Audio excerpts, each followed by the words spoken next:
Welcome back to the Real News Network. I'm Paul Jay. We're in Jerusalem. We're joined again by Shir Hever. He's an economist at the Alternative Information Center in Jerusalem and is the author of the book Political Economy of the Israeli Occupation, which is not out yet, but it will be soon. And when it does, you'll be able to get it on our website. Thanks for joining us. Thank you. So one of the things that's happening internationally is the boycott movement in North America, many other parts of the world. It probably has a little more steam going in Europe. Talk a bit about how much effect is this having on the Israeli economy? The boycott movement is a call that started with the Palestinians struggling for freedom and against occupation and for equality and justice under Israeli control. The idea is that rather than go through a process of military struggle and violent struggle, by putting economic pressure on Israel, the issue of equality can be raised, the issue of democracy can be raised, and people can be educated about it through their activity in the boycott movement. Basically, the argument is that if you buy from Israel, if you support Israel economically by trading with Israel through various ways, you're actually enabling Israel more resources to use against the Palestinians and to strengthen its violations of international law. The boycott movement is growing very fast. It's growing not only in Europe and in North America, but also in Latin America and in many other countries, in Australia. Basically, it's a movement that comes from people who support it not because they love Palestinians. It's not because they feel a special affinity with Palestinian people in particular, although that also exists, of course, but mostly because these people feel that there is a connection between what happens in Palestine, what happens in the Middle East, and their own lives. Because we spoke before about the Republican Party in the United States or the extreme right in Europe.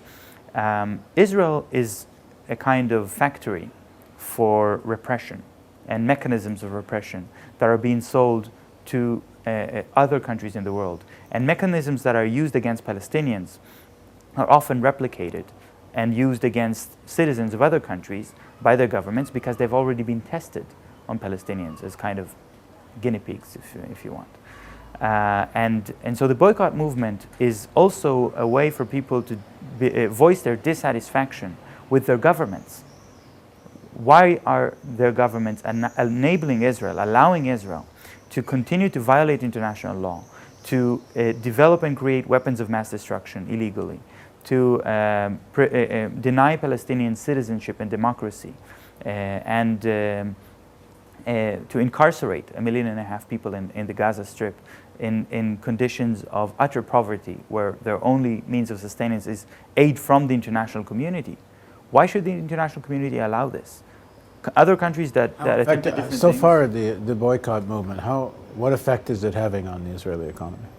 The effect is hidden by the Israeli various bureaus of statistics and the Manufacturers Association, for example. There was one survey that showed 21% of Israeli exporters reported, on average, 10% loss of income because of the boycott, which was related specifically to the attack on Gaza in 2008-2009.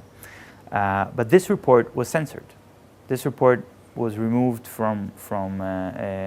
was never published. It was only leaked to the media once, and it's impossible to get it because the Manufacturers Association know that if that information reaches people who support the boycott movement, that will empower them and give them more confidence to continue their efforts. There was a tribunal recently, the Bertrand Russell tribunal, we did a report on, and the EU should be, if they follow their own guidelines, for example, not allowing products made in the West Bank and then stamped made in Israel, they shouldn't be allowed into the EU, if I have it correctly, do I? Yes, of course. The European Commission violates its own laws. Which would be unthinkable where it was any other country. Is the boycott movement asking for people to boycott products or anything to do with Israel? Because I know there's been a big debate whether, for example, to boycott Israeli academic exchanges and things like this.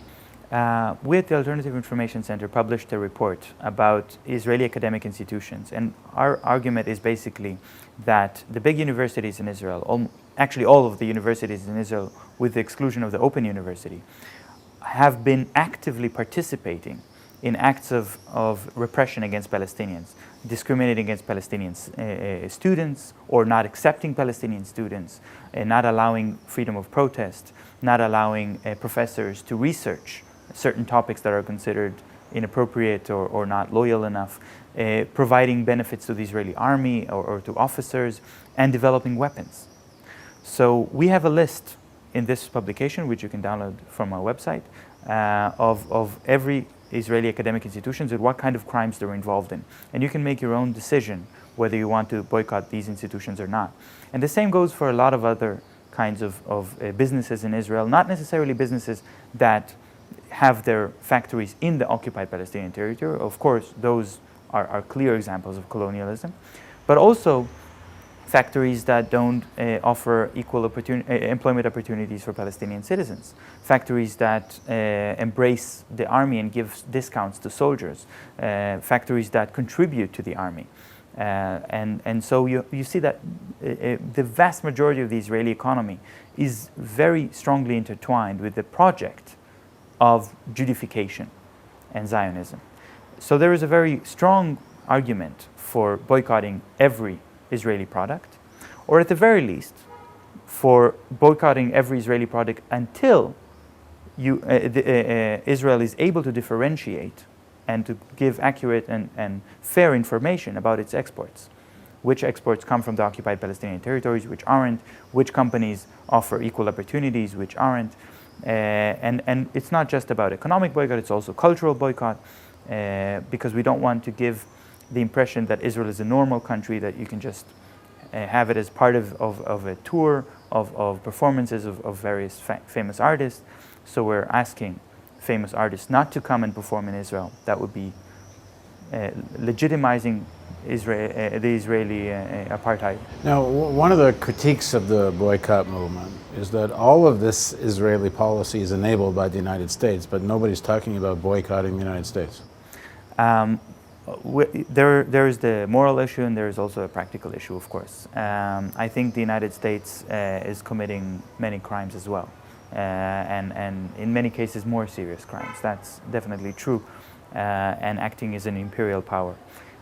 We cannot effectively boycott the United States economy because it is the world economy.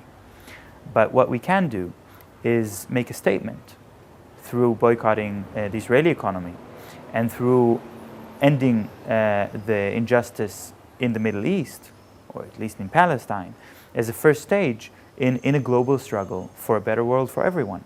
So that's why I am not surprised that there are people in Venezuela or in Chile that are also calling to boycott Israel, that are also struggling in solidarity with the Palestinian struggle, not even if they don't know much about the Palestinian people necessarily, or they don't have a lot of ties with them.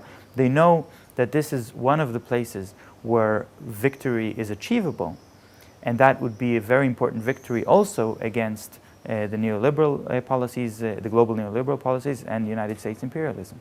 Thanks for joining us. Thank you very much. And thank you for joining us on the Real News Network.